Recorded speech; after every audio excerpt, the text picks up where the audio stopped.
కాబట్టి ఒకరికి కోపం వచ్చినప్పుడు ఇంకొకరు ఏం చేయాలి? తగ్గించుకోవాలి. యేసయ్య చెప్పాడు, తనకు తను తగ్గించుకునేవాడు హెచ్చింపబడును, తనకు తను హెచ్చించుకునేవాడు తగ్గించబడును. ప్రపంచంలో ఎక్కడ తగ్గించుకోకపోయినా పర్వాలా, ఏమనుకోబాకండి. భార్య దగ్గర భర్త తగ్గించుకోవచ్చా తగ్గించుకోకూడదా?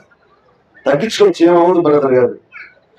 ఇవన్నీ పాతకాలపు మాటలన్నీ పక్కన పెట్టి అవసరాన్ని బట్టి తగ్గించుకోవడంలో తప్పేమి లేదు. మరి భర్త తగ్గించుకుంటున్నాడు కదా అని భార్య ఎత్తు మీదకి భరతనాట్యం కూడా చేయకూడదు. అవసరాన్ని బట్టి భార్య కూడా తగ్గించుకోవాలి.